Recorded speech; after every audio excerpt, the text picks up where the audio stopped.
అందరికీ నమస్కారం. రామ్ గోపాల్ వర్మ గారు ఒక బాంబు పేల్చారు ఎక్స్ వేదికగా. అంటే ట్విట్టర్ అనేవాళ్ళు ఇప్పుడు ఎక్స్ అంటారు. చాలా చాలా ఆసక్తికరమైన పోస్ట్. ఎందుకంటే ఈ పోస్ట్ కంటే ముందు నేను ఒక చాలా పెద్ద వ్యక్తితో మాట్లాడుతూ సినిమాల గురించే వారు ఒక టాపిక్ తీసుకొచ్చి మాట్లాడుతూ, వారికి సినిమాలతో సంబంధం లేదు, బట్ చాలా చాలా పెద్ద వ్యక్తి, నేను పేరు చెప్పలేను, మాట్లాడుతూ నన్ను ఒక ప్రశ్న అడిగాడు. ఇది నువ్వు మాట్లాడచ్చు ప్రదీప్, ఇది నువ్వు ఆడియన్స్ని అడగచ్చు, ఇది కరెక్టా కాదా అంటే, తప్పకుండా అన్న, సందర్భం వచ్చినప్పుడు అడుగుతాను నేను. ఇప్పుడు అదే విషయాన్ని రామ్ గోపాల్ వర్మ గారు కూడా ప్రస్తావించడంతో నాకు చాలా ఇంట్రెస్టింగ్ అనిపిస్తుంది. ముందు రామ్ గోపాల్ వర్మ గారు ఏం రాశారో చూడండి. ఇఫ్ జీసీ అంటే, నాకు తెలిసి రామ్ గోపాల్ వర్మ గారి దృష్టిలో జీసీ అంటే గేమ్ చేంజర్ అనుకుంటారు.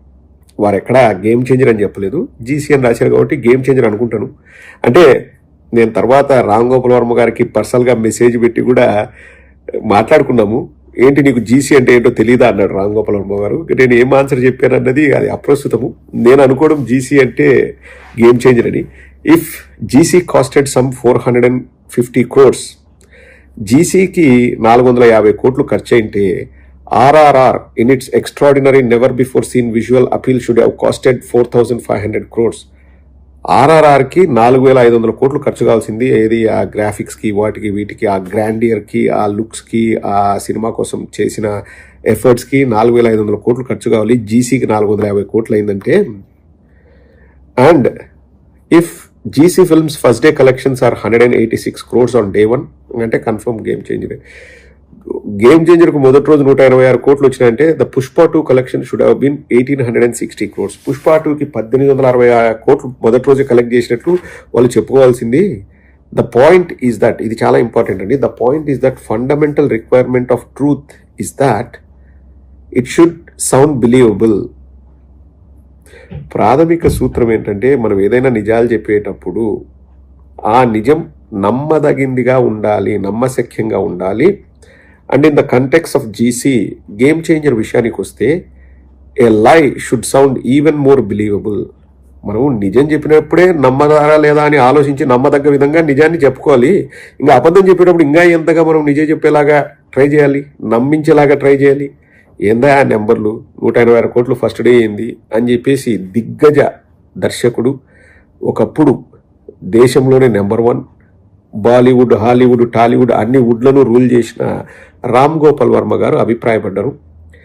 ఆ పోస్టుకి 18,000 లైకులు, 5,74,000 వ్యూస్ వచ్చినాయి ఆ పోస్ట్కి.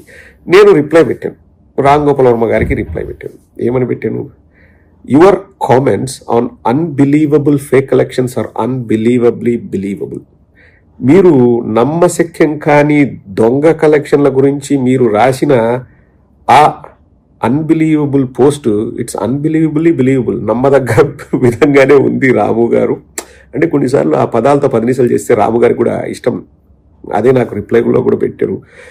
Fake for the sake of safe always looks utterly fake. నమ్మించడానికి ఏదైనా రాస్తే అదేది ఒక సేఫ్టీ కోసం, అంటే ఏది మా సినిమా బాగుందని చెప్పుకోవడం కోసం రాస్తే అది ఇంకా utterly fake. I did not understand what GC means though, అంటే నాకు జీసీ అంటే ఏదో తెలియదండి అన్నట్లు అట్లా పెట్టారు. జస్ట్ ఊరికే it's a banter, it's like to invite bit of a banter. మనం అలా చెప్తాం, వచ్చిన వాళ్ళు ఎవరైనా రాస్తారు ఏందన్నా నీకు జీసీ తెలియదు అది అని, ఊరికే అట్లా. That's for fun.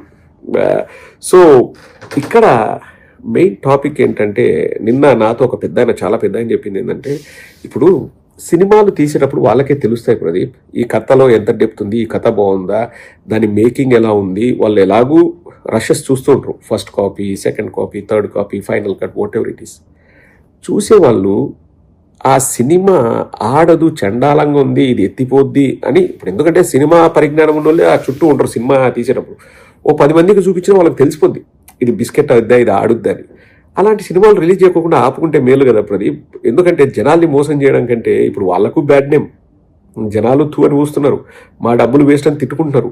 ఇట్లంతా చేసే బదులు పోతే పోయింది ఇంకా ఏదో అని చెప్పేసి డైరెక్ట్ రిలీజ్ చేయకుండా ఓటీటీలోనో గీటీటీలోనో ఎక్కడో రిలీజ్ చేసుకుంటే మేలు కదా ప్రదీప్. అంటే ఆ అన్న చెప్పిన ఉద్దేశం ఏంటంటే, ఫస్ట్ రోజు బెనిఫిట్ షోలని, టికెట్ రేట్స్ హైక్స్ అని, 200 టికెట్ 600, 700తో అమ్ముతారు. కొనేదేవుడు సామాన్యులు కాదు, కొనేది ఎవరు? 99% అభిమానులే, ఆ సినిమాకు సంబంధించిన ఫ్యాన్స్ కొంటారు.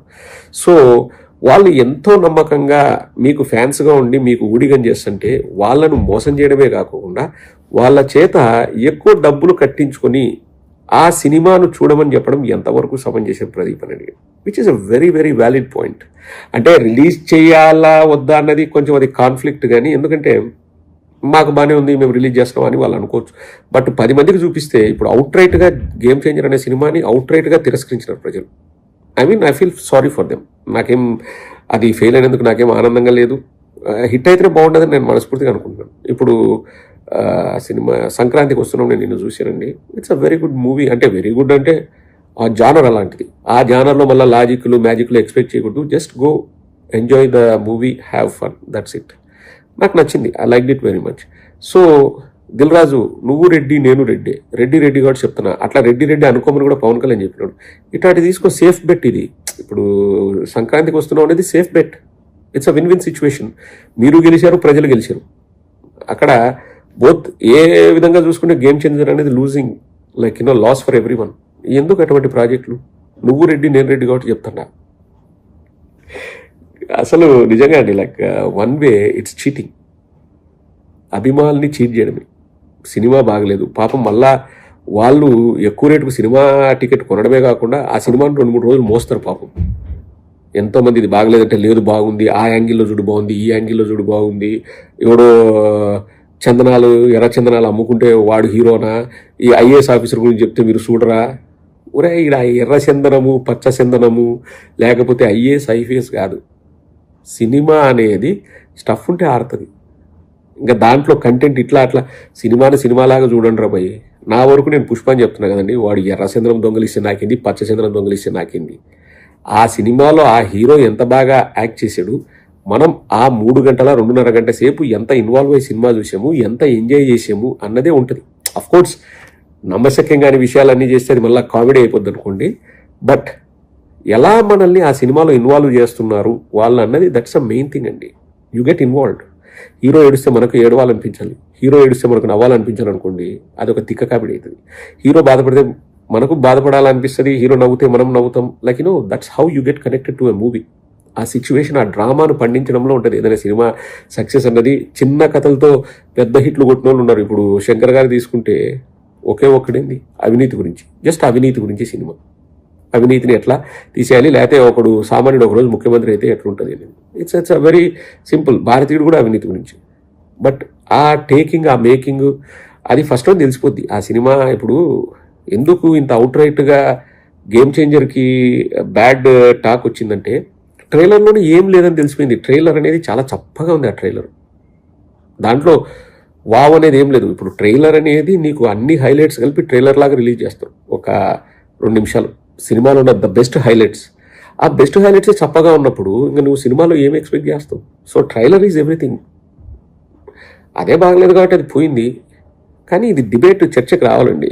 ఇప్పుడు సినిమాలు తీస్తారు, సినిమా అవుట్పుట్స్ చండాలంగా వచ్చింది అనుకోండి, అఫ్కోర్స్ ఇచ్చే వాళ్ళకి డబ్బులు ఇవ్వాలి. ఇప్పుడు హీరో తీసుకోకూడదండి, వెనక్కి ఇచ్చేది. నన్ను అడిగితే పాపం చిన్న ఆర్టిస్ట్ వాళ్ళు తీసుకోవచ్చు. ఎందుకంటే హీరో అనేది తప్పు హీరోది కూడా కదా. ఆ స్టోరీని నమ్ముకొని నువ్వు ఎట్లా స్టార్ట్ చేస్తావు?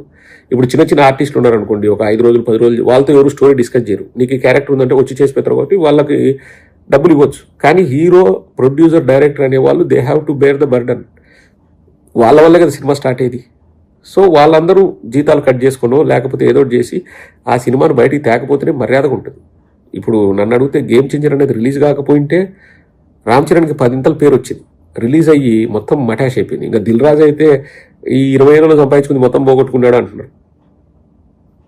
ఇప్పుడు ఈ సినిమా చూస్తే సంక్రాంతికి వస్తున్నాం బాగుంది, కానీ అంటే షూ స్ట్రింగ్ బడ్జెట్ అంటారు కదా, ఏదో తీయాలంటే తీయేసి, అంటే ఎక్కడ పెద్దగా ఖర్చు పెట్టింది లేదు. ఆఫ్ కోర్స్ వెంకటేష్ గారికి రెమ్యూనరేషన్ ఎక్కువ ఇస్తారేమో, బట్ ప్రతి పైసా వర్త్ ఇట్. వెంకటేష్ గారికి ఇచ్చేది చాలా బాగా చేశారు వెంకటేష్ గారు. I like his acting. So ఇలాంటి సినిమాలు తీసుకో దిల్ రాజు. నువ్వు రెడ్డి నేను రెడ్డి చెప్తున్నా, సినిమా బాగా లేకపోతే రిలీజ్ చేయొద్దు. ఇంకా ఉన్న పరువు పోగొట్టుకోవడం ఎందుకు? మీ ఫ్యాన్స్ దగ్గర నుంచి డబ్బులు పిండుకోవడం ఎందుకు? వాళ్ళు మళ్ళీ ఆ సినిమా మోయలేక వాళ్ళు సావడం ఎందుకు? ఇవన్నీ తప్పుతాయి. సో సినిమా బాగాలేకపోతే డైరెక్ట్ రిలీజ్ చేయకుండా ఓటీటీలోనే అన్నో రిలీజ్ చేసుకోండి. It's a valid point.